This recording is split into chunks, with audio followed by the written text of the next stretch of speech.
Welcome, everyone, to the Hannahcast. My name is Christian Hannah, and this is your good old-fashioned podcast full of fun stuff. Well, we're not gonna start off. Well, we'll get to the fun stuff a bit later, but today we have Raphael joining us. That is me. Exactly. Greetings, everyone. Yes, man. This has been a roller coaster of a week, honestly. Well, first of all, how are you doing? Not bad. Enjoying some DPDO. Living the life. But yeah, no, I'm good. Thank you for asking. Yeah. How about you, bro? Yeah, I'm doing pretty well too. I actually recently just this morning I bought a on the Google store, like it's gonna be arriving sometime next week. But I got myself a Nest Hub Max. Nice. Yeah, because I feel like I've been needing a way to, listen, because I listened to a couple of podcasts, one of them being Distractable and the other one being Go, My Favorite Sports Team. And I don't really have a good avenue to watch those. I mean, granted, I could pull up a computer, but it's like I want something to actually play it out loud, and I could do it on my phone, but my phone doesn't really have good speakers. And so I just thought, I said, I'm probably going to get that Nest Hub Max. And I could probably, and that could also be useful for things like video calling or, Yeah, no, that sounds awesome. yeah, and probably setting timers because I do a lot of that. But yeah. So yeah, this is another episode of the podcast, guys. Again, like I said, it's been a roller coaster of a week, and yeah, sadly, the elephant's in the room. We might as well talk about this. Ray Liotta has died at the age of 67, and I definitely probably know more about Ray Liotta. I'm kind of a fan. I liked a lot of his, or still like a lot of his movies, and also the video game that he was in, that being Grand Theft Auto oh yeah, Vice City, to Mr. Tommy Vercetti. Massive respect, massive influence. Not really, but I like that game a lot. But yeah, I really don't know a lot surrounding the circumstances of his passing away. I do know that he was working on some kind of film in the Dominican Republic, and yeah, he passed away, which wait a incredibly minute. sucks. He's a very talented actor. Oh, wait a minute, So Ray Liotta played the lead in Grand Theft Auto's Vice City. Tommy Vercetti, man, yeah. Oh yeah, I didn't see that. I didn't notice that. I heard he was in it, but I didn't know he was actually the lead guy.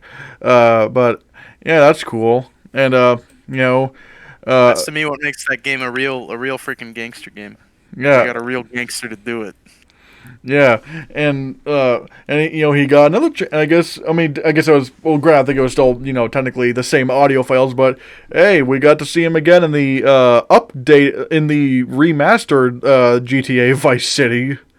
Sadly, it wasn't as good as the OG. Or I've heard really nothing but horrible things about the remastered trilogy. Yeah, Sam.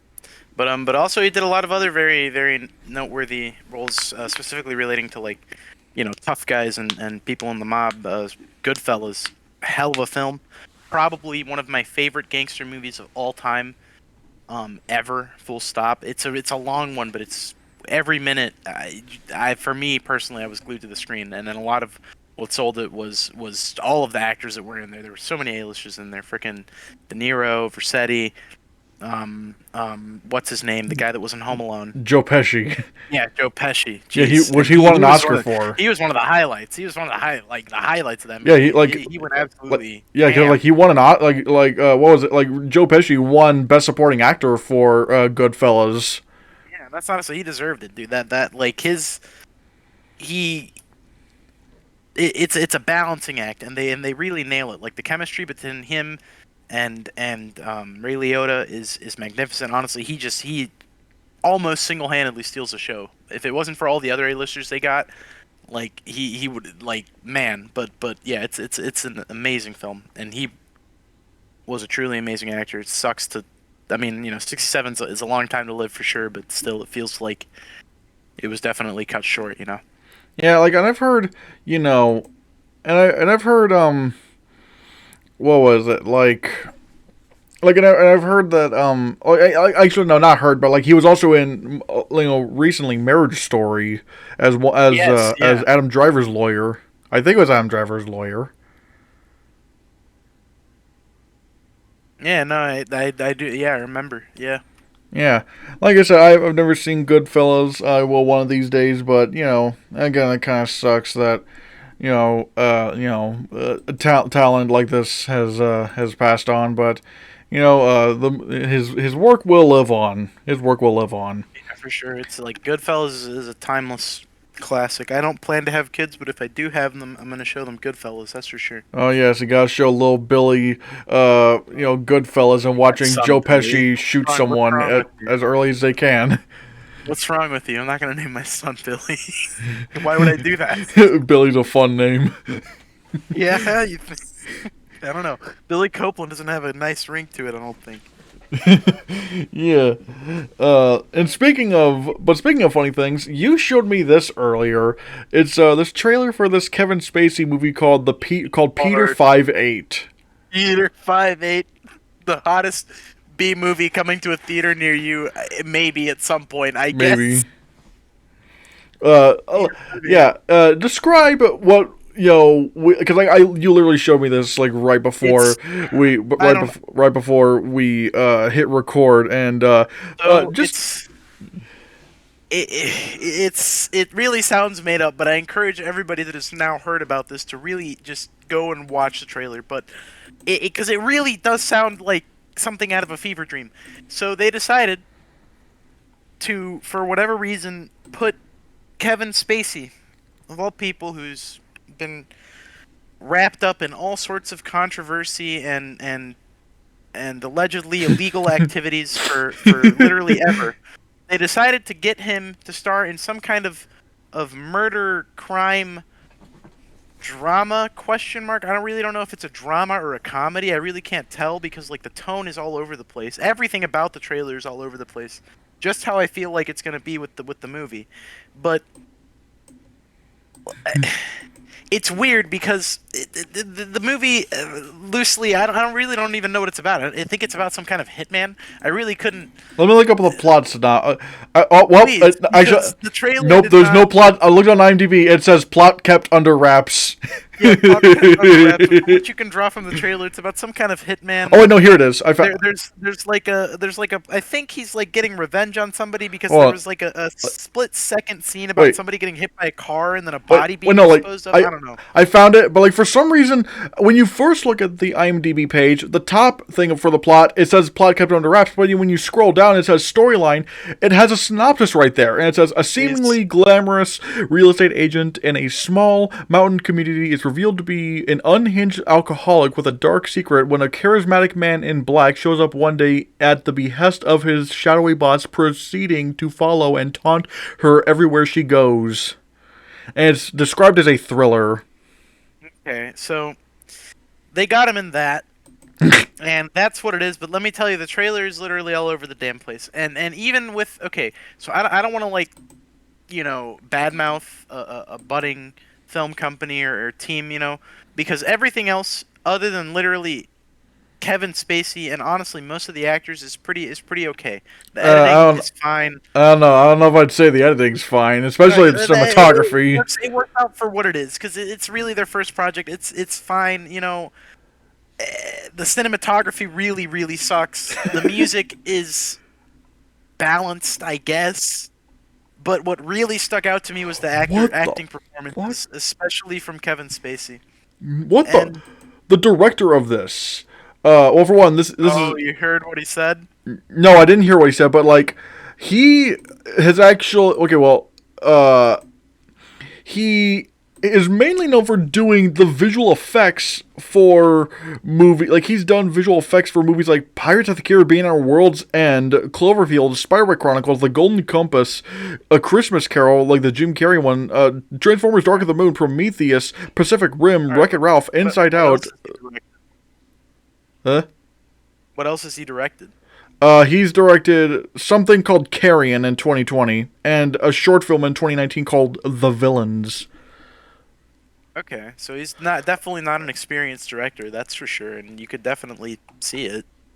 And apparently, at least from what it looks like, Carrion was like. Hold on, let me look at the Let me look at Rotten, like what it is on Rotten Tomatoes.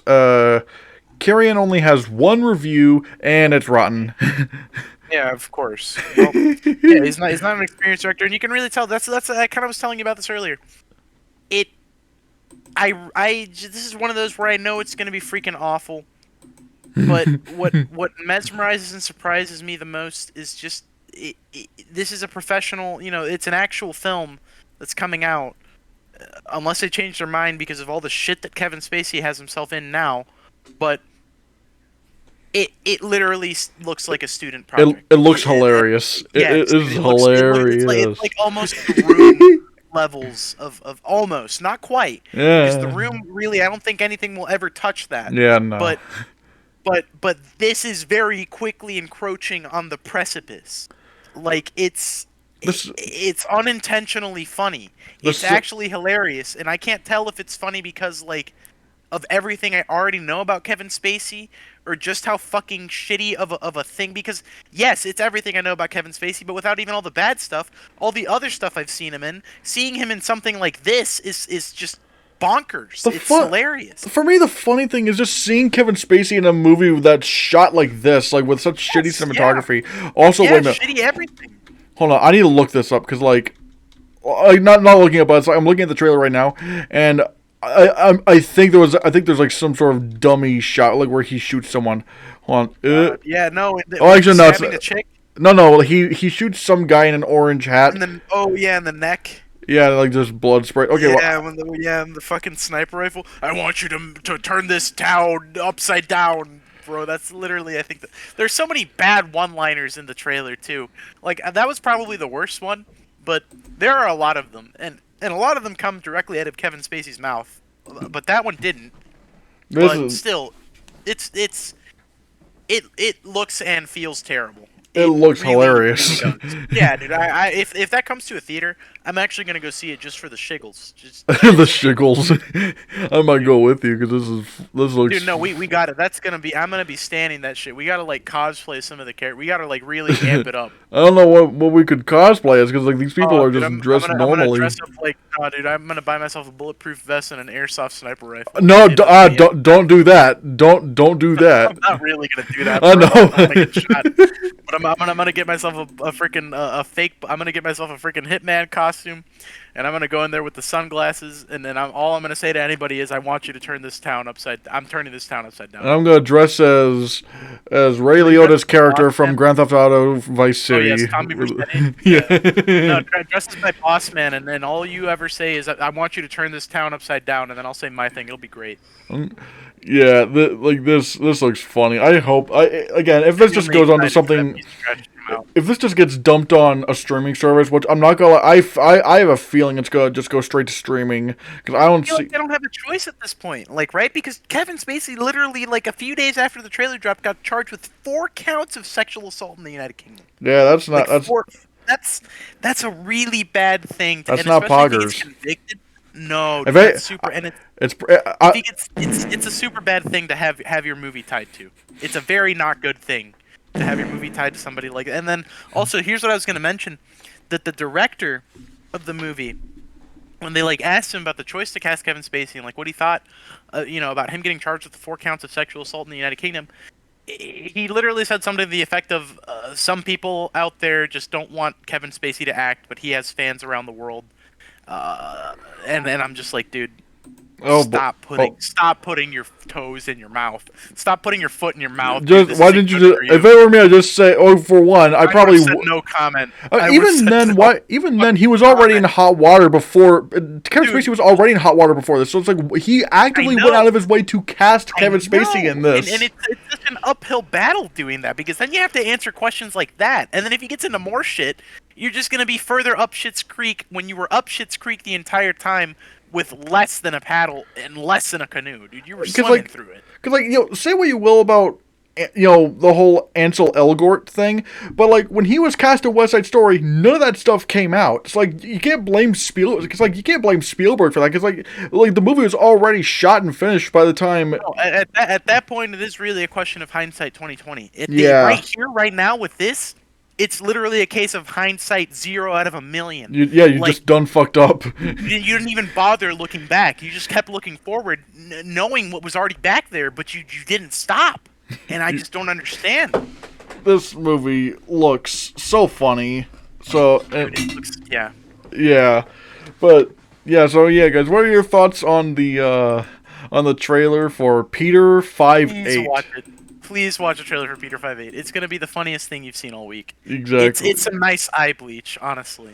But now, moving to movies that are intended to be funny, let's talk about the trailer that came out 4 days ago for Thor: Love and Thunder, the I newest really like it, and I'm excited for it. And also, I really like that we get to see woman Thor on the big screen, because that was a thing in the comics after I can't remember if it was the second Infinity War or Secret Wars, but it was the bit where Doctor Doom broke up the Marvel universe into a bunch of other universes where he was pretty much the boss. And in one of them, Thor was this woman who was dying of cancer, who only became a super powerful, goddess when she had the hammer. At any other point, she was a cancer patient. Now, Which is grant, very interesting. yeah, which granted they're not gonna do that in this. Yeah, It just I it's don't, like I don't, I yeah, no, but I like I definitely think it was super inspired by that, yeah, 100%. like the basic idea of Jane becoming Thor, which I will Yes, say, and I think it's great. for the longest time, we didn't think Natalie Portman was ever coming back to Thor, or to the Especially after the Marvel. Dark World. Yeah, especially But after the Dark World. Yeah. Yeah, but in Avengers Endgame, she made a very brief appearance. In which, out of all the things in the movie, there were two things that actually made me gasp. One, Natalie Portman making a brief appearance, and also Robert Redford making an appearance after he had already retired. Yes. So those are the two things that actually kind of made me gasp in that film, but which, granted, no one else in the theater blinked twice when that happened, which I'm not surprised. But granted, again, I've never read the comics. I never read, the Jane Thor whole thing. But I don't remember if her name was Jane or not, but the Lady Thor, I did like reading that in the comics, and I thought it was an interesting twist, and I'm glad that they're taking the chance now. yeah, and well, for one, I feel like Thor really got rejuvenated once Taika Waititi got his hands on it in Thor Ragnarok. Yeah, Ragnarok was so amazing, dude. There was no greater sense or feeling of gratification than when I heard "Immigrant Song" blasting in a Thor movie. Because God. I swear to God, dude, I'm not even kidding. Me and my dad went and watched Thor when it came out, and the one thing that we said to each other was it was pretty cool, but they needed some Led Zeppelin, specifically "Immigrant Song" in that, and they finally did it, and I was like, man, oh man, that is cool.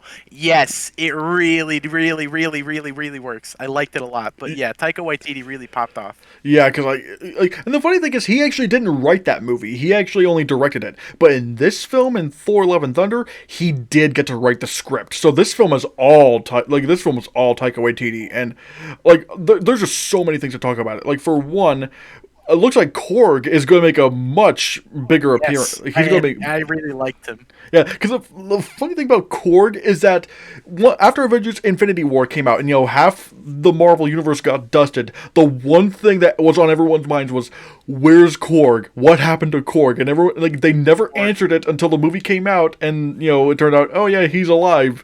But it's like, everyone was wondering what happened to Korg. And, because even in those, they even did posters where it's like showing who was snapped and who wasn't snapped. And they still never showed Korg, and everyone's like, "Where's Korg?" And then when he turned out to be alive in Endgame, that was great. But you still around? No, I left to go put things in my oven. No, I'm kidding. I'm here. Yeah. But I'm trying to think. Let me look at all the other stuff. Like, for one, in this film, it looks like, what's his name? Russell Crowe is playing Zeus. Yeah, that was super interesting. And then I also saw a bit where I thought I saw Thor with the Guardians of the Galaxy. Oh yeah, the Guardians of the Galaxy are going to be in this film. Yeah, I'm happy about that. I love the Guardians. They actually, not to sidetrack, but Square Enix made a video game recently titled Guardians of the Galaxy, and it was super duper good. It reminded me a lot of the movies. It captured a lot of the the same points of not only the comic books but more so the movies really than anything else. Especially with the music and some of they have quick time events, but I actually like them in this game. Usually I don't like what a quick time event is when you have to press buttons and it's like a cutscene. But with these it works out because it sort of vibes to the music and it's like character cue things to like because you only get to play as Star-Lord, but you use all of the different Guardians' abilities with your own abilities to to fight things, which is great. But yeah, I've heard it, sidetrack over. and I have heard that Square Enix Guardians of the Galaxy game was better than the Avengers game. Dude, yeah, but that's not saying a lot. That's really not giving it enough credit. It's actually really, really good. Compared to that, it's like a night and day difference between freaking. God, I haven't seen much. I've Only seen like as much as like Oni played of that Avengers game, but good God, it was hilarious. It's a really bad game, but Guardians is super. It's miles and miles and miles above that. Like it's really. I wouldn't even consider it in the same series outside of the fact that it has the Marvel thing in it. But yeah, it's a really, really good game. They took their time with it, and I think they did the source material a very big service by making it as good as they did. Yeah, I'm looking at again like Russell Crowe as Zeus, and I'm gonna tell you this. I mean, granted, this is only a theory, but I mean, he's gonna. I think he's gonna die. Like Gore the God. We're gonna talk about. No, Zeus is good. I think Zeus, Yeah. he's toast. Because, like, I mean, like, we'll get into why here in a bit, but, I think it's just so obvious. He's gonna bite it. He's gonna bite it. He's gonna bite it to that creepy looking guy. Oh, again, we'll talk about Gore here in a bit, because I want to save him for last, but it's like, you know, actually, like, what, actually, you know, yeah, we'll talk about, Gore right now. The thing that makes me the most excited for this movie, Christian Bale as Gore the God Butcher. He looks so creepy, and I love my everything God. about him. Like, because like Christian Bale said that after Dark Knight Rises, he wasn't going to do any more comic book movies, but then it suddenly it turned out, oh yeah, he's going to be in Thor 4, and I think there was a caveat to that because the Dark Knight trilogy, especially for Christian Bale, especially is more so with the first movie. With the last movie he was working on, The Machinist, he had to do some insanely ridiculous things to get to the peak physical shape to play Batman. I think, and of course this is just a theory, but I think he meant he didn't want to do stuff where he had to do that much ridiculous stuff and work out all the basically lead and stuff. But I don't know. That's neither here nor there, but I'm glad he's coming back to superhero films, especially in this role, because I think he's the perfect guy to do it. And then, speaking of The Machinist, to him, his appearance in this reminded me a lot of that movie where he was super weird and frail looking. I don't know if you've seen it, but that movie I haven't seen it, but I know what you're talking about. He was a stick. No, but there's this funny story. The guy that he was co-starring with. I need to Google his name because I don't freaking remember what it is. Hang on. He played his like hallucination or whatever, but it's not really a hallucination.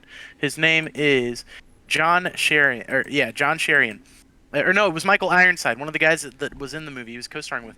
At one point, Christian Bale had like asked him to like look at his butt because there was something was wrong, and apparently Michael Ironside had to explain to him that he had lost so much weight that at this point he was no longer burning fat, and he was starting to burn protein and muscle tissue. Oh God! And effectively, what had happened is that the tendons in his ass muscles had lost so much protein that they had lost the elasticity required to hold his ass in place. So his ass cheek had quite literally popped out of socket because his tendons couldn't hold his thickness to his bone. And to which, frickin' Christian Bale just said, "Oh, cool." That is amazing, and again, like, yeah, and he didn't even, and he still didn't stop with the body transformations, because like he did the Dark Knight trilogy, he did the Fighter, he did Vice. Yeah, it was insane. He literally went from not being able to hold American his own Hustle. ass up, from being not able to hold his own ass up to Batman. I think he said. So the diet for like The Machinist, he said apples and apple a day and coffee, lots of coffee, and then he pretty much went the complete opposite, 180 with having to do Batman Begins, I think it was like 6 weeks after that or something like that. And he said, well, at that point, it was nothing but pizza, ice cream, and the gym. Yeah, and by the time you got to Dark, I think like probably the best physicality he's ever had was probably in Dark Knight Rises. Oh, yeah. Like, No, of because he looks course. great. I mean, and like I said, he also did American Hustle and Vice. Like, although I think he said after Vice he wasn't gonna do any crazy body transformations anymore. Which I can probably imagine, like with Thor: Love and Thunder. This is just Christian Bale, but with a shaved head and makeup. And And maybe, makeup and probably some CG. Who knows? yeah, probably. But man, what gets me so excited about this is because, like, I think another thing that probably attracted Christian Bale to this is that Taika Waititi, who just won an Oscar, is doing this movie, and he's like, this could be like this could, and probably saw something in this role. And let's face it, Marvel's been getting a lot better at their villains in recent years.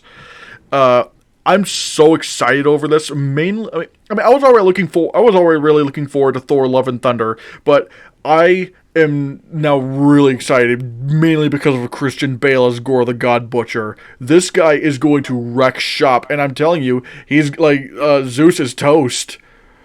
I agree.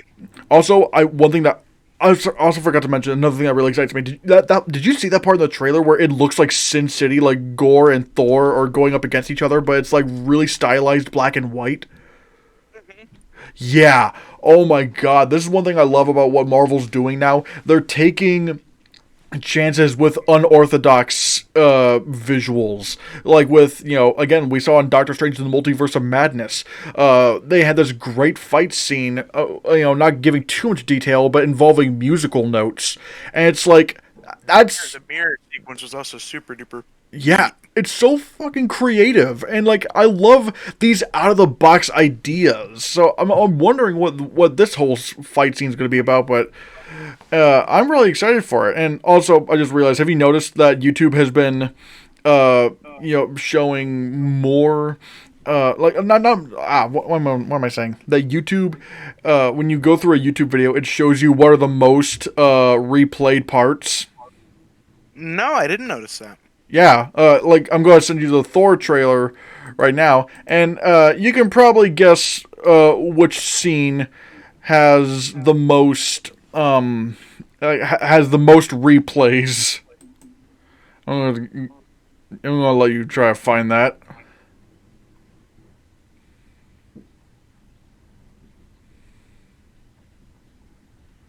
Bodum, bodum, bodum, Oh, bodum. the Zeus one. What? No shirt. No, No like naked Thor. yeah, naked Thor. I was like, yeah, I was like, why am I not surprised that this was the most replayed part of the trailer? That was just funny. Any final thoughts on the Thor 4 trailer? I'm not surprised that's the most replayed part. The internet was invented for porn. I just wanted to point this out. Apparently, there's a new series coming to Disney Plus called Young Jedi Adventures, coming to Disney Plus and Disney Junior. I wanted to read the little synopsis here because for some reason something just like it says, set during the High Republic era, the original series follows younglings as they study the ways of the Force and become Jedi. Compassion, self-discipline, teamwork, patience, and friendship. Young Jedi Adventures is coming to Disney Plus and Disney Junior spring of 2023. Again, we don't have. I don't think we have much to say about this. Not really. It sounds neat, but I really know nothing about the High Republic that they've been doing, mostly because they've released most of it in Star Wars comics, and I just don't. I don't read those. I mean, it's nothing against them. Some of them are really good. I just haven't. It's not one of the comic series that I really follow. But outside of that, it's also kind of a kids show. So Yeah. I'm really honestly probably not going to check it out. Fingers crossed that Anakin Skywalker makes an appearance. Yeah, this is the season finale type of thing. Master Skywalker, what are we going There's to do? so many of them. What are we gonna do? I know that would never happen, but that's literally the first thing that came to my mind. If that happens, I will literally binge watch the entire series in one day. Let's go. Yeah, especially the fact that that's a Disney Junior series. It's so like that. I can't wait. Even the implication alone would be enough to make me just watch the whole thing. Or maybe like Anakin Skywalker sometimes pops up in each episode, like, "Hey kids," and like maybe like the last episode, he just opens the door and like he just has like this evil look on his face, and then it cuts to black. Got the things around his eyes, this little line, and then he's just got a black screen like The Sopranos. Dude, it'll be great. Oh my god, I love this so much. But yeah, on to some stuff that we'll probably actually see. Mandalorian Season 3 and Ahsoka are going to release next year, 2023, and I think specifically they said Mandalorian was going to be airing in February of 2023. I don't... Yeah. Pretty early. The what? So that's going to be pretty early. I mean, technically, we're not even... Well, I guess technically... We sort of had, like, a Mandalorian Season 2.5 this year with the Book of Boba Fett. Yeah, Boba Fett, which was pretty good. Yeah. Funny enough, like, I liked the Book of Boba Fett, although the weird thing is, like, I didn't really get too invested until Mandalorian showed up. I don't know what that's... Yeah, I don't know. For me, I thought that... I mean, I kind of agree. I thought the first half was a little weaker, especially with the freaking motorcycle Power Ranger characters. I didn't really care about them at all, and I thought they were freaking stupid. Not even in a writing sense, but aesthetically, I thought they looked just absolutely out of place, like a sore thumb. It felt prequelish with the way, like, Yeah, you know, it felt too much like Earth. Too much world building, so much so that it seems that they took the lazy route and literally said, yeah, why not just do some Earth stuff? We're just gonna do Vespas. Yeah, just give them Vespas. Yeah, dude, what is this? Holy coolie, dude, come on. Yeah, because I think mainly for me, it's like the first few episodes of the Book of Boba Fett just felt redundant, because it's like, Yes. I didn't really care about what was going on with, you know, him setting up this new territory, but then the other thing where it's like, oh, I bet you guys are wondering how Boba Fett got out of that Sarlacc Pit. It's like, It was the only real interesting question to answer, even. I don't know, for me it wasn't even that. It's like, I already kind of figured it out. Like, we know it. And it's alluded to, like, that was the cool thing about him appearing in The Mandalorian. It was all about the implication. Yeah, alluding to it. They didn't have to spell it out. And the funny thing is, And I think spelling it out made it a lot more lame. Yeah, but luckily, Mando showed up and he saved the show. But, yeah, I love The Mandalorian. The Mandalorian is so good.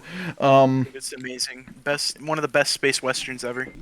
But yeah, anyways, I love Mandalorian, especially, you know, that we got to see him again in the Book of Boba Fett. I am really interested to see what they're going to do with the Ahsoka series, because again, my biggest knowledge of Ahsoka is that shitty Clone Wars movie and her appearance in both the Book of Boba Fett and Mandalorian, which I liked her in Book of Boba Fett and Mandalorian. I really liked her there. She was also in a really, really not shitty Clone Wars TV series. Yeah, I mean, yeah, I haven't. I still have not seen that. If you want backstory on Ahsoka, find some kind of comprehensive episode list that just has all of her stuff in it and watch those, because I out of everything that I've seen her in, which isn't a lot, that's where she is at her best.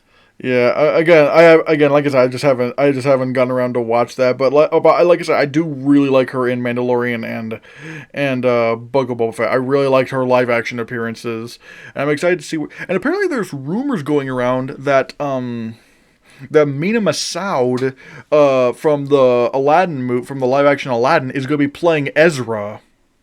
That'd be interesting. Yeah, I mean, granted, I haven't watched Rebels, but looking at him... Me neither. That's one of the ones that I also sort of dipped down on, and most of it wasn't even like... I wasn't a fan of the animation style at all. The few episodes that I did catch, it was too campy for me. From what I heard, it got, like, the later seasons got better, but again, I haven't seen them. But all I will say is, I looked at a picture of Ezra Bridger, or I think that's his name, Ezra Bridger, and I saw, you know, I like Mina Massoud in Aladdin. I liked him in it, and I was like, all right, I mean, I'm gonna assume this is good casting.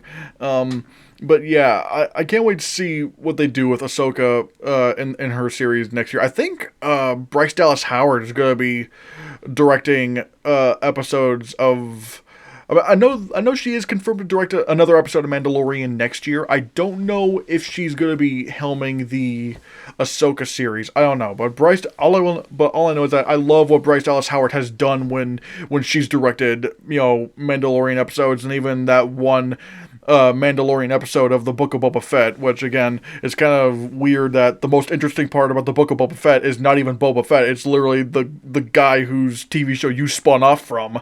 But still, but like, yeah, I regardless, I'm really excited to see what they do with Book of Boba. Fuck, not the Book of Boba Fett. The fucking Ahsoka series of Mandalorian. I can't wait to see those two come back.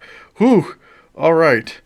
But they released a trailer for the show called Andor, which is a spin-off series that takes place before Rogue One, but is about, it's about this the character Cassian Andor, who we saw in Rogue One, played by Diego Luna.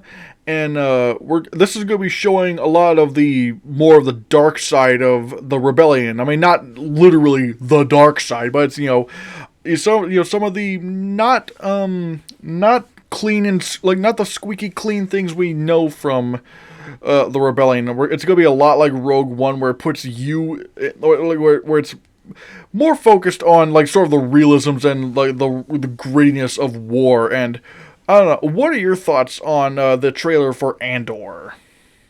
It looked really gritty, very, very interesting. Like I've said, literally about everything. I think that's my word of the day today. Interesting, but very gritty. I like the sort of realistic take that they're taking on such a subject because, I mean, Rogue One definitely did a good job with running with that, war is hell kind of theme, and I think that this is doing that even further, which I really like to see.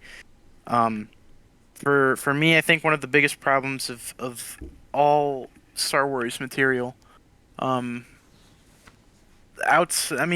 with Rogue One to some degree, is that it does lay out the whole idea of intergalactic conflict and large scale galactic battle, but I don't think it ever really does a good job of showing you all of that. It shows you kind of like the cool parts of that stuff, but not the not so cool parts like the oppression and death and everything else that comes along with war. And I think this is definitely, at least to me it seems, is going to take a deeper sort of dive into that, which I think is very, very cool. Yeah, I think they're going to go with 2 seasons for this series. 12 episodes for season 1, and they're going to start filming, I think, this September for 12 more episodes for season 2. Yeah, and I kind of like how sort of with Rogue One, again, they took a very small detail and made a whole thing out of it. Yeah. They've taken a very small detail of Rogue One, quite literally just one of the characters, and have greenlit a 2-season thing for that, which I think is very interesting. I'm very interested to see what they're going to lay out and just what they're going to be able to do, especially with a character that we know is already dead. Yeah, I think I really talking about my thoughts on Rogue One, I really liked Rogue One. If there's one thing you can't take away from Gareth Edwards, it's that he knows how to put you in those worlds. He makes those whole battle sequences, especially around the third act. He puts the third act had some of the they put the camera on the ground and have and have everything from the character's perspective, looking up at those giant AT-AT walkers. It is insane, and it looks like we're going to be getting a lot more of that with Andor and the garrisons. The what? Deploy the garrisons. Oh wait, was that when Krennic was freaking out in the control room on Scarif? Yeah, again, it really is just so cool, and I'm glad they're gonna be, doing more of that. Again, putting the camera more on the ground in perspective of all of this. It really is so cool, and I really can't wait for this. Who else? Let me see who else is in this series. Genevieve O'Reilly, Stellan Skarsgård, Adria Arjona, Denise Goff, and Kyle Solar. Which I guess most of the people in this aren't really that well known, except for Diego Luna and and Stellan Skarsgård, but I'm really looking forward to this. And again, this looks like a very different kind of Star Wars series for Disney Plus. I mean, The Mandalorian is already kind of gritty. This looks like it's just going to be going even further into that. Do you have any final thoughts on the trailer for Andor? Not really. All right, well, I guess that settles that. Now, we're going to be talking about something that, another thing you brought up earlier, and that is this game called Star Wars Jedi Survivor. You definitely have a lot more knowledge on this than I do, and so, take it away. All right, so it's a sequel to Star Wars Jedi Fallen Order, which I think is one of the best Star Wars games that EA has made in the last, since they've gotten the license. I liked it so much that I think I'm 19 achievements away from getting all of the achievements in it. I put 47 hours into it on Steam. It's a great little game, Jedi Fallen Order. It's very good. The story is super compelling. The graphics are beautiful. The mechanically, the combat is great, and I really, really, really like it. So Survivor is as I mentioned earlier, a sequel to that. So it kind of picks up, I'm assuming, where the last game left off, and that's with Cal Kestis and well, actually, funny enough, I don't really think the trailer showed many, if not any, of his companions that were established in the first game. It showed the ship that they have, the Mantis, which was super cool, and then also BD-1 and the third sister actually as well, who was in Jedi Fallen Order, that's actually sort of leads into one of the things we're going to talk about later, because she's also in this. But that was one of the earlier times. It was actually the first time after Rebels that she was, center stage as a villain. And I think that all the scenes with her in the game were excellent. She was a very compelling villain, and also her boss fight at the end was so it was satisfying, because it was really hard to achieve, but once I finally got through it, I was like, yes, finally.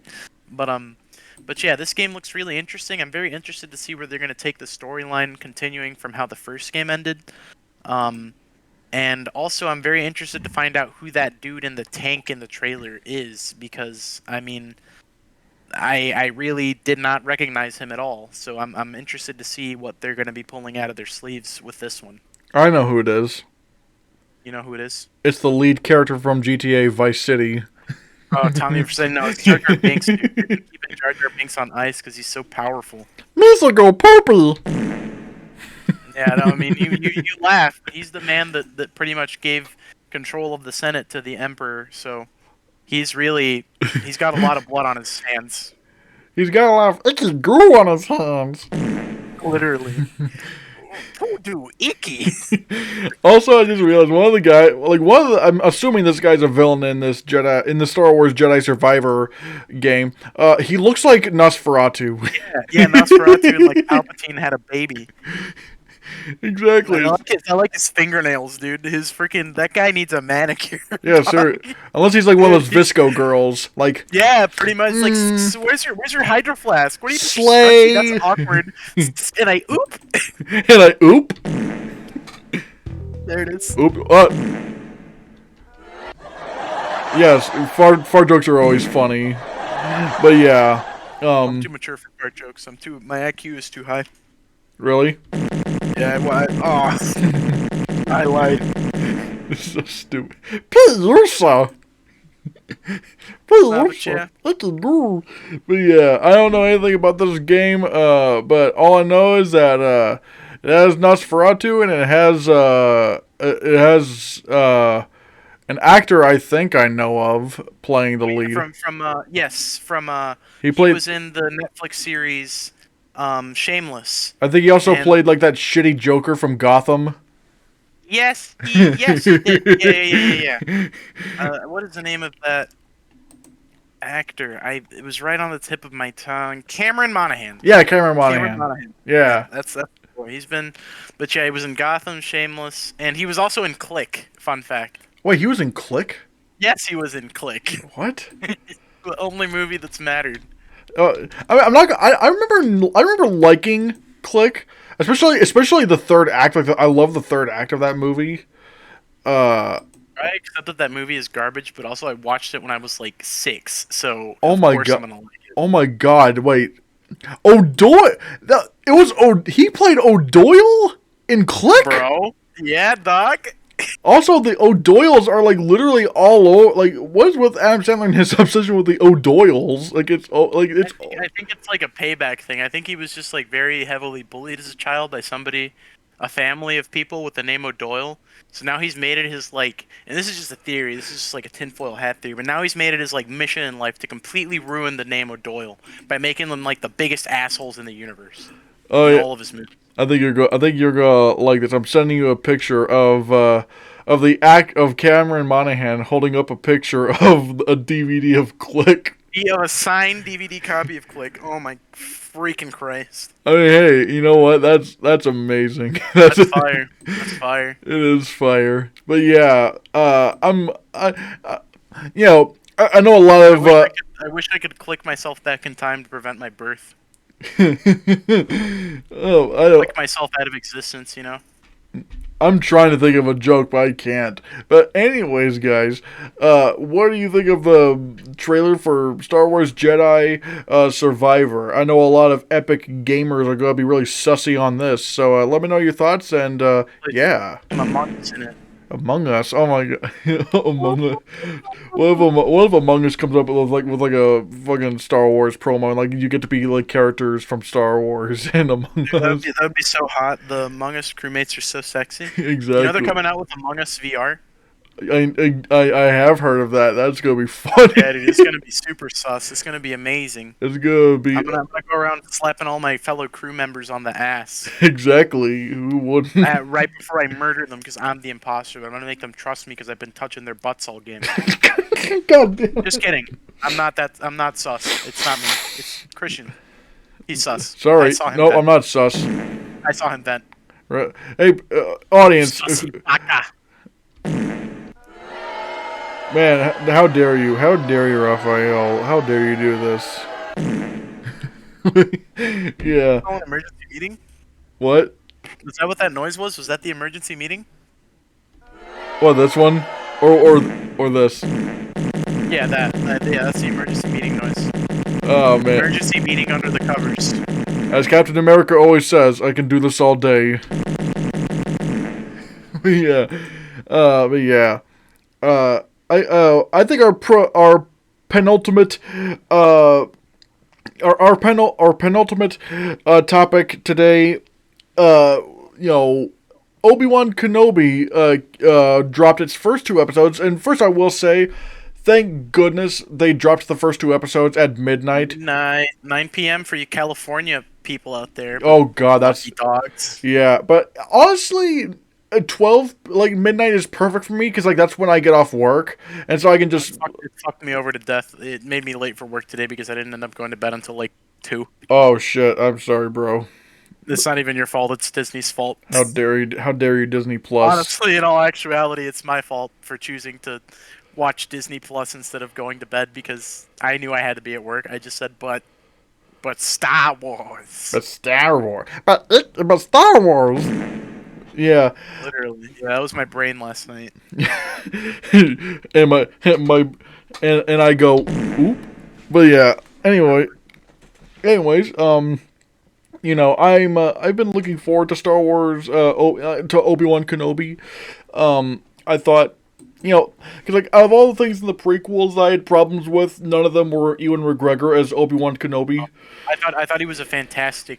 I actually think that so I didn't like Anakin Skywalker's character. I did very much like Hayden Christensen's performance. Yeah, I'll definitely get into him. Yeah, but I did not like the dialogue or most of the things that he said or just how he was written. I thought it was freaking awful, Yeah. and I thought that he was one of the biggest crybabies in the Star Wars universe. What, you don't think, lines like, I don't like sand, it's rough, irritating, and it gets rough. irritating, like, you don't think that's cinema? I didn't only kill the men, I killed the women and the children too. but Ewan McGregor was perfect. Like, hello there, another Hello happy there. landing, dude. He So was iconic. uncivilized. He did not have a singular terrible line in all of the movies. Actually, that's not true. That's a blanket statement, and I shouldn't make those. But I loved him in the prequels. Yeah, cause like my thing is like even when he had bad lines, cause like really when you look at lines like you were the chosen one, you were supposed to destroy the Sith, not join them. On paper that line doesn't sound great, but my God, he could not have delivered that any better. Yeah, and with the music and everything that was going on in that scene was incredible. Like, episode 3 is the strongest of the bunch, and again, that's not saying a lot. But I do think that a lot of the really iconic Obi-Wan Kenobi lines and scenes come from that. The hello there, you were the don't try it, Anakin. I have the high. It's over, Anakin. I have the high ground. That line was kind of dumb. Don't try it. It's like, oh yeah, suddenly having the high. I think even MythBusters kind of debunked that whole. In context, it kind of. It's not. The best way you can describe it. It's not as cringeworthy as some of the stuff we've seen in the prequels. For real. And then also in context, especially with like when you get into the whole idea of the Force and how Force users can kind of see what their opponents might do next. It makes sense because to Obi-Wan, he probably, especially being such a powerful user of the Force, he would have known that if there's one thing that Anakin is going to try, it's jumping over him and cutting him down because he's a show-off, he's hungry for power, and he really wants to stick it to his master. So he's directly telling him, don't do what you're thinking about doing because I know that you're going to do it, and it's not going to work out for you. Anakin, like always, just didn't listen and did it anyways. That's what he does. If only Darth Maul had listened to because Darth Maul certainly had the high ground when he got his legs cut off. Yeah, well, he got like gutted. Yeah, he got like bifurcated type. I really like that little recap in the first episode. Oh yeah. We'll stop talking about nonsense and talk about Obi-Wan now. But yeah, I really liked that little recap that they did in the first episode where they showed you like they kind of condensed the prequels into they pretty much just edited out all the really shitty scenes and left in the good stuff. They somehow made the prequels palatable with that little montage. No, dude, for real, that little montage actually making me feel some like nostalgia. I was like, shit, did I miss something? Maybe I should watch these again. But I was like, no. I know what watching these is like. I don't need to do that. At some point I need to watch the Star Wars movies again. But I'll probably if you do it, I'll sit down and I have the despecialized editions on DVD. So we could watch those and then also the prequels, dude. P.U.S. But yeah, so yeah, I've been really looking forward to Obi-Wan Kenobi. I will say there was one concern, and I still have this concern going into it, but we'll talk about that concern later on in a bit. But other than that one concern, I've been looking forward to Obi-Wan Kenobi because Ewan McGregor is a perfect it's weird how like by the time you got to Revenge of the Sith, how much he was like a young Alec Guinness. Like it was weird, like. But it's like a good weird, I think Alec Guinness just got the click remote and traveled forward in time to be Ewan McGregor's father. I think that's what happened. Yeah, but I think he also meant to go back in time and beat up O'Doyle, the Jedi from the video game. Yeah. That's the thing he did first. But then he went forward in time and smashed Ewan McGregor's mom before his actual dad. Jesus Christ. Jesus Christ. What the fuck? Alec Guinness, a very powerful man. He invented the click remote. What the fuck? Dude, trust me, it's in the lore. You just gotta read the lore books, dude, okay? Lore theory! But yeah, that's beside the point. I'll just say, right now I'm really liking what I see of Obi-Wan Kenobi so far. I thought that the first episode started off kind of weak, but I did understand the sort of need to sort of establish everything that it did, and I think that by the end of it, it really picked up pace a lot more. I really, really, at first thought that I wasn't going to like the direction of the series, specifically in terms of kids being involved, but I think really we could talk. I'm just going to go out on a limb and say it. This is going to be a spoiler discussion on Obi-Wan Kenobi episodes 1 and 2. Basically, I really liked it. And if you don't want to know any spoilers, well, you just click the the the timestamp. But right now, let's talk. You could talk about the spoiler, that certain thing that you were talking about for Obi-Wan Kenobi. Oh, the kids, yeah. So Child Luke and Child Leia are both in it, and at first I was like, ah, no, children. And especially later on when it became mostly about children, or a child, in this case, Leia Leia. Organa. But I did notice that because it starts out sort of, you don't see her and Obi-Wan Kenobi for like the most part. You kind of get an introduction to her, and it sort of sets up the stakes. But I really like the child actress that they got to do Leia. I think she's great, and I think her dialogue is great, and I also sort of like the sort of how beyond her years she seems. And I think this is kind of a spoiler and sort of a theory, but I think it's not really even a theory, it's just an obvious fact. But I think that a lot of that is supposed to allude to her connection to the Force, and I hope that they end up doing something with that, but not too much, because I think that's really going to be what makes or breaks this series. How deep are they going to go with these interpersonal connections established both after and before the fact, canonically before the fact, but in real time after the fact, that these two characters have met. We will definitely talk about that. We will definitely talk about that. I will say, going into well, for one, I really did like episode 1, especially how it was setting up where Obi-Wan Kenobi is now. Yeah, and then the dialogue between Owen and Obi-Wan. Oh god, that's so good. I loved it. Oh my god. Yes. It Dude. was incredible. It was fucking awesome. And that was actually kind of the point in episode 1 where I was like, yeah, this slaps. Yeah, like him, because the funny thing is, like, Joel Edgerton was not really that well known when he did Revenge of the Sith, but now he is well known. It's like, oh yeah, and he brings. And not only that, but it also it works in layers, right? Because in like episode 4, when like Luke Skywalker asks his parents about Obi-Wan Kenobi, they both sort of look at each other and then speak. His father, at least, speaks incredibly disparagingly about Obi-Wan, calls him a crazy old wizard, and tells Luke to avoid him. Yeah, because I was like, wow. Because the funny thing is, like, going to what was his name? Like, what was it? Revenge of the Sith. You don't really get that impression from what little time you see of Ben. It was Uncle Owen. But now in this, you really do see that conflict where it's like, you're not going to bring Luke. And even more so in episode 4, you see it more than at the end of 3, because, like I said, Owen actively speaks disparagingly about Obi-Wan in episode 4. In episode 3, you don't really get the chance, so to speak. What I'm saying is that, between Revenge of the Sith and A New Hope, there's a little bit of context missing as to why Owen suddenly dislikes Obi-Wan. But now it's like, here he's like, you're not going to bring Luke into this. Like, you saw what happened with Vader, and it's like.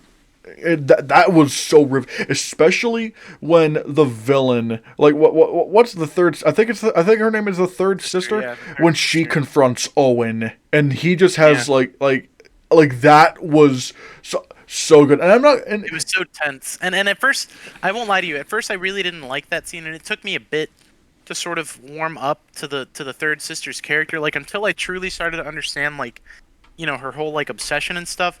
It just seemed to me like they were trying to make her like very overly edgy, and then I sort of understood that that's the whole point. It's kind of on purpose. Yeah, she's almost trying to get Vader's attention or something like that, or his approval. And I'm not like when she's just like stalking around that group of people trying to look for the Jedi and confronting Uncle Owen. I was like, holy shit, this woman means business. I loved that character so much. I can't wait to see what they do with her next. And regarding Leia, the first time she came up on screen, I was like, oh no. Same. I was worried. I was like, oh. I think we had the same reaction. Because I was like, oh, is this gonna be? I was like, but luckily, they made her really charming, really likable, and actually giving her a reason to be there. Because, like, I'm willing to bet, the thing is, the third sister, she doesn't even know that. My thing is, like, exactly. That she doesn't even know that she's Vader's daughter. Like, and that's what I really liked about the connection that they were, or like, why, like, when they finally explained why she's in this and that she was bait, but the people that set her up as bait didn't really understand This the is connection that was there, because it was all about her father. It was all about the connection between Obi-Wan and her and her father. father. Yes, and I thought that was absolutely magnificently played. I thought that there was no way that they were going to really be able to put a good spin on this whole scenario. But no, they not only did that, they put the best spin on it ever. It made so much sense, and I really appreciated that. Yeah, and this is a great example of having Leia show up. It's technically fan service, but it's fan service that does serve the Yeah, story. it has a point. It has a point. Yes. Yeah. Yes. And now it has a point. And this gets into the one. Well, first I will also say one thing that I think is so obvious that is something that is going to happen in this series. Again, it's technically not official, but I mean, you would have to be living under a rock to not believe that Liam Neeson's going to make an appearance as Qui-Gon Jinn as a ghost. Then we get into the thing that I'm most concerned about in this series, and not for the reasons one might think, and that is Darth Vader making his next appearance. Like Darth Vader is going to be in this series. He's played by Hayden Christensen, and I'm not And the funny thing is, my concern over this isn't with Hayden Christensen, because I George Lucas himself has said that that he was never interested in directing actors. He's more into the technical side of things, and so that's kind of why the performances in the prequels felt very stiff, because like he just doesn't care about working with actors. But on the basic principle of having Hayden Christensen redeem himself as Darth Vader, I think is a great idea. The one thing I'm concerned about is, are they actually going? Is Darth Vader and Obi-Wan actually going to meet up in this series? I don't think they would make that big of a mistake, and I think from what's sort of been mentioned in interviews, because they kind of did touch on it. They said that like the only real times you'd be seeing actors, Obi-Wan Kenobi and Hayden Christensen and Ewan McGregor in scenes together would be flashbacks. So I genuinely do not think so. I don't think they would fuck something up that much. And maybe because they had a really strong start. So I'm not saying it's impossible. And they would have to do a lot to make it work, which I personally don't really think there is a way to make that work. But I just think that the safest thing would be to not do it, and I think that that's what they're going to do. Yeah, because in case anyone's wondering, the reason why we're really hoping Darth Vader and Obi-Wan don't show up is because, the weird thing is that people like try to bounce around this, like, oh, well, if you look at it this way, it's like because in Star Wars: New Hope, Darth Vader says to Obi-Wan, "Last time we met, I was but the learner, but now I am the master." That kind of showed that they had not met each other since, their battle on Mustafar. Darth Vader, yeah. But because that's and if they were to meet between Revenge of the Sith and A New Hope, that would completely retcon it. And people have tried to dance around that, saying, well, if you interpret it this way, in the way it's and try to force a way for this to happen, I think that would be a bad idea, because that would literally go against what was originally established, and not only going against what was already established, but this would be a pretty big thing. That would be retconned. I mean, they've already Disney's already. I mean, they've done it once, McClunky. McClunky. I will say, I think that was actually from apparently what I found, that was the whole McClunky thing. That technically wasn't a Disney thing. That was the very last edit of A New Hope that George Lucas made, and so any new version of any updated version of the original Star Wars trilogy had to have that McClunky thing in there, and since, on Disney Plus they upgraded the movies to 4K, they had to leave in McClunky, and that just... Yeah, I'm glad that they did it. There was honestly so much missing from episode 4 without it. McClunky. It honestly, it finally answered it brought it all together. It was the missing piece of the puzzle. Like, what would episode 4 even be without McClunky? I don't think it would be anything. McClunky. But yeah, what was it? I was also saying, like, yeah, like I am that's what I'm saying. I'm worried that of the idea. I'm worried about the idea of Obi-Wan and For me, Anakin. it just depends on how they handle it and how they explain it. Like, if it's, I don't really care what they do as long as it's done well. But at the same time, I really don't think there's a way to do that well. Yeah, So I don't. hope that they do the smart thing and don't do it. But if they do it, I just hope that it's at least good. We'll have to see what happens. But yeah, so far, like I said, I'm really on board with Obi-Wan Kenobi. I really hope Disney continues. Disney Plus continues releasing these episodes. Releasing these episodes. Around midnight at our time instead of early in the morning where I'm so groggy I can't pay attention to what's going on. But yeah. Any final thoughts on Obi-Wan Kenobi? I liked it a lot, and I can't wait to catch all of the next episodes on Wednesday. Yeah. When they start releasing them regularly. And our last topic for today is a bit of a detour, but it's there was a show on Apple TV Plus that I was really excited to see, and it was called Prehistoric Planet. It's pretty much Planet Earth, but with dinosaurs. Sort of like a modern day Walking with Dinosaurs. It was executive produced by Jon Favreau, narrated by David Attenborough, and pretty much the Mandalorian, but with dinosaurs. No, I'm kidding. Yeah, the Jar Jar, Walking with Dinosaurs, but Jar Jar Binks. Jar Jar Binks narrates the whole thing. He about to step in some big poodoo. That might as well have been the 2013 Walking with Dinosaurs movie. That's what it was. That's not what you remember. I'm confused. But yeah.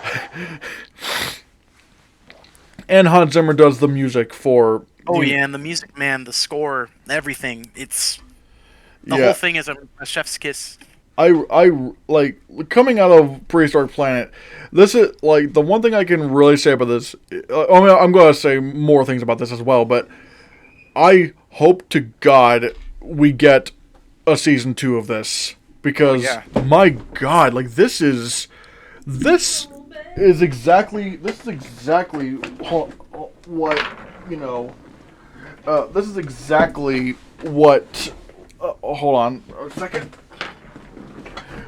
This is exactly what a modern Walking with Dinosaurs should be, like with updated science, updated visual effects, and it's just like it was amazing.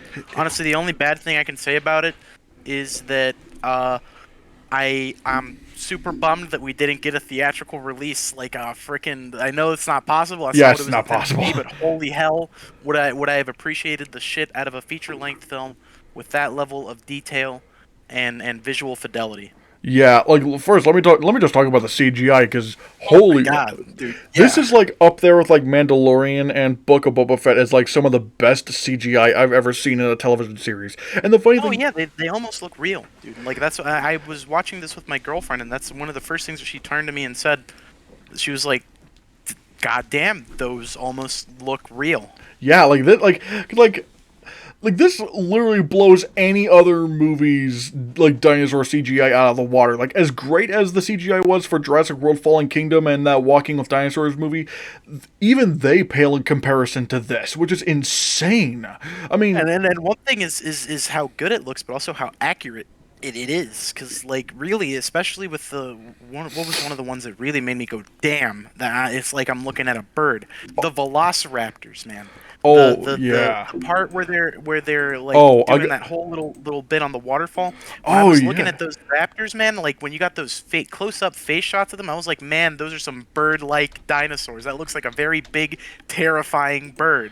And I was like, God damn. And I love how like when you look at I'm gonna send you a little image here, but it's like one thing I love about this is that you look at the mouth and let me just bring it to you right here and boink. Another thing The that beak, absolutely. the Oh, mouth, sorry, go ahead, yeah. the mouth almost looks like a beak. Like you can see where the Yes. beak of the bird would evolve later on. Yup. That's exactly, yes. And I was like, that is the scariest bird I've ever seen. And another thing I loved about this is that they really do think outside of the box for some of these theories. Like even if they're not accurate, dude, I like this Dreadnoughtus, like the Dreadnoughtus with a little. Dreadnoughtus, but the most terrifying, most horrifying fun fact that I ever learned and it started. The cool thing about it is that it started with this. The series really starts with a bang. The Tyrannosaurus Rex could fucking swim efficiently? What in the shit? I never did I know that. I never knew that. Maybe I'm just like a dinosaur noob or something, but I didn't know that. And when I saw that, I was like, wait, what's that? That is fucking terrifying. And they even go out of their way to say, this thing is still even though it's in the water and it's not in its natural habitat, it can still be very dangerous. Mosasaur. It can take that mosasaur. But Oh not no! Well, the babies. maybe I don't know. I think it would definitely pose a challenge to the mosasaur, but I think the mosasaur would make it easy for him. Yeah. Yeah, but especially, it was fucking insane. Like T-Rex swimming. What was it? There was some other ones I really loved. Like, I gotta pull up this one. Where is it? One of the ones I really loved in this that I thought it was like, all right, this is really fucking cool. That was, let me find the image for this. For me, another cool one was the rock-eating dinosaurs. How they ate rocks. The Triceratops. I think you're. Yeah. Oh wait, no. No, the aquatic one. Those weren't dinosaurs. Those were plesiosaurs. Plesiosaurs, yeah. Yeah, they were swallowing stones for gastroliths. That was really cool. One of my favorite ones is not just from design, but like some of the ideas they came up with. It was this Mononycus. Yeah, I remember that. Yep. Yeah, and it's straight up, for one, straight up looks like a barn owl. It looks like a barn owl, like with the way it's designed, but also like how they kind of gave it like this like anteater like tongue to scoop up termites and shit. I was like, yep. That was oh my god. Another scene that I just saw was like, oh Jesus Christ. Again, going back to the Dreadnoughtus, but that whole that beach fight, it's like looking at like the funny thing is like watching this show, it's like I could literally tell where the inspirations for some of these theories came from. Like with the Dreadnoughtus beach fight, it's like this looks like a herd of elephant seals, and how because if you've seen elephant seals fight, it is fucking brutal. It is insane. And there's also some really cool ones, like how like the Carnotaurus would show off like little tiny arms but with like little blue patterns on them, showing some but here's the crazy thing about the CGI. It's like there's some conflicting. I'm assuming both of these are true to some extent. But like Jon Favreau says, they filmed on like real locations for Prehistoric Planet. But yet NPC, the visual effects studio that did Prehistoric Planet, said that they created digital environments. So it makes me. I think it might have been a combination of both. There's this technique they used it a lot for video games. Spectra. I forgot what the name of it is. Basically, where you take a camera and you scan actual locations, and then use those photograph scans to render digital environments with a lot finer detail and more realism, because you are actually effectively shooting on location at that point, because you had to go out there and get all the shots to even render the places in the first place.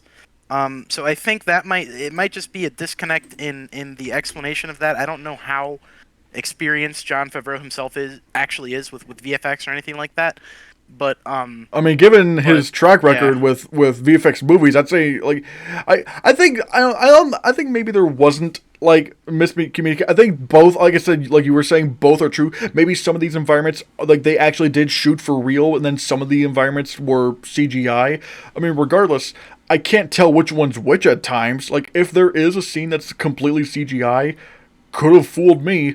But even right down to things like, the digital the virtual cinematography for some of these things, like Yes. with Yeah. these little baby dinosaurs and how. Oh wait, you might. I guess it's not going to show. You might want to click the link, but like for example, that scene with like I forget what these little dinosaurs were called, but it was like during the last episode. But Yep. these little baby ones, and it's like it was like the camera work was so realistic in there where it's like these dinosaurs are so small they could only you could like with the camera you can only focus on one at a time because like any of the ones in front of the one you're focusing on and all the ones in the back, they're so like it's like looking through a magnifying glass where it's like they're, I mean, granted, I'm pretty sure they're not that small, but it's like it like they're small enough to where the camera focuses, it can really only focus on one at a time, and it's like it's really cool. All of this is so cool. Hell, and really think about this. You never see T-Rex actually hunt in this series.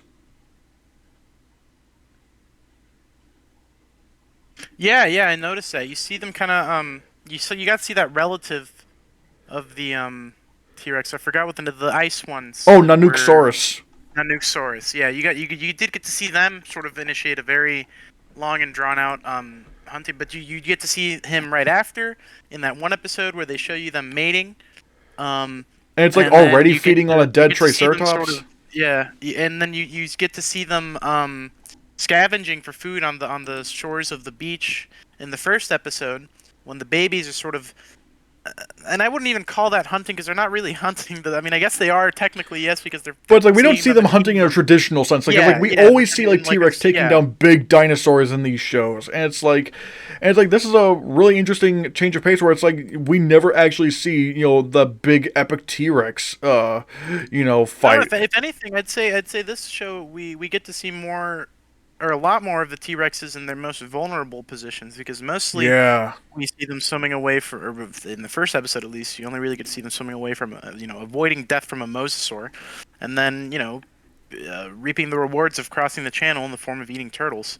And then the next time we get to see a T-Rex, it's just after a very, very hard fight for the T-Rex. You can tell by the like grievous wounds that he sustains, and then you literally get to see him bang another T-Rex. yeah. It's just uh, And which I always wondered how they got it on, kind of, because they're big and they don't really got arms, so I figured there was kind of like a. I think Walking with Couldn't even Dinosaurs call even it- showed couldn't even- even showed that. Yeah, you might be right, and then but yeah, I always figured it couldn't. I can't even call it doggy style because it's dinosaurs are older than dogs. I mean, like also I gotta say, I love how stupid this baby Triceratops looks. Like his eyes are so stupid, but I love him. But again, just looking at this, it's like this CGI is absolutely insane. It is insane how real all this looks, and it's like, Yeah, so I also really liked all the stuff and shots with the pterosaurs. oh yeah, like some of the like and this again kind of goes to like how they were filming this like an actual documentary because like when we get to that scene, I think it was in the first episode where like the baby pterosaurs are trying to fly to that one island and the bigger pterosaurs are chasing after them. It's like you never really get a good look at that. It's like they're literally from like far away, and it really does look like the cameraman can only just get whatever shitty angle he has because that's the best he got. And another one being during the ice fight between the Nanooksaurus and the Pachyrhinosaurus, it's like the blizzard gets so bad to where you can barely see the dinosaurs anymore. But again, that's how it would look if there was a snowstorm, and that's one thing that makes me wonder: was that a completely digital environment? Because that would be really difficult to do in with real background plates. But that's one of the many reasons why I cannot wait to see any the visual effects breakdowns for this, because I want to know how much of this was CGI. Same here. Yeah, and yeah, like I said, I don't know if this will get season 2 or any spin-offs. I hope to God it does, because I'm not gonna lie, this might be even better than Walking with Dinosaurs. I hope that maybe they do a thing with like maybe bringing in other presenters and narrators for the thing. Like I love David Attenborough, but I feel like the main thing stopping this from really fulfilling a season 2 is David Attenborough might be dead before they get a chance to finish Yeah, season he's like 2. 96. Yeah, dude, he's like old as fuck. Yeah, I mean, and look, we love David Attenborough. This is a And has non-David respect to the Attenborough. man, and he did a fantastic job narrating the Prehistoric Planet. I loved his narration. Like his voice is so soothing, and You want I to? really love how genuinely like amazed he sounds when he's talking about some of the. Probably because he understands everything that he's saying because he is a biologist, but yeah. The ironic thing is, he was actually back when they were doing Walking with Dinosaurs back in the day. He was actually approached to narrate the series, but he didn't want to because he didn't really understand the what's the point in narrating a documentary for animal like how are you going to do a documentary on dinosaurs? Like that would be really weird. And then they got Kenneth Branagh, and once the show came out, he was like, that's what they meant." And so now he's narrating Prehistoric Planet, and it's funny. But like I said, I really do love this series. It's fantastic. I don't know if this would ever get a season 2. I hope it does. Like, there's just so much potential with what they got. I mean, hell, there's even dinosaurs and other creatures that I didn't know anything about in this. But yeah, like I said, I really hope they continue this. This is so groundbreaking for visual effects and dinosaur science. And it's just so fucking cool. And Oh yeah, I agree completely. And I think that might do it for this episode of the podcast, guys. I know, all good things must come to an end. But I'd like to thank you, Raphael, for coming on this episode of the podcast. Thank you for having. Oh wow, a thank you fart. Thank you. It smells. Let me get a little sniff. Let me get a. Yes. Yes.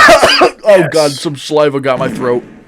But yeah, even sexier than the farts. Oh. But, no, thank you for having me, and I had a blast. It was fun talking about. Not so fun talking about the first. I'm not gonna lie, the first few minutes of the podcast weren't as fun as the last. yeah. Yeah. Yeah, but like I said, guys, don't forget to hit subscribe, hit that like button, and I'll see you on the flippity flop. And Commenter too. Yes.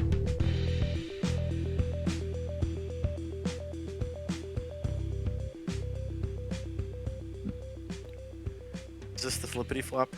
Is this where they'll see us? I don't know. We'll have to see.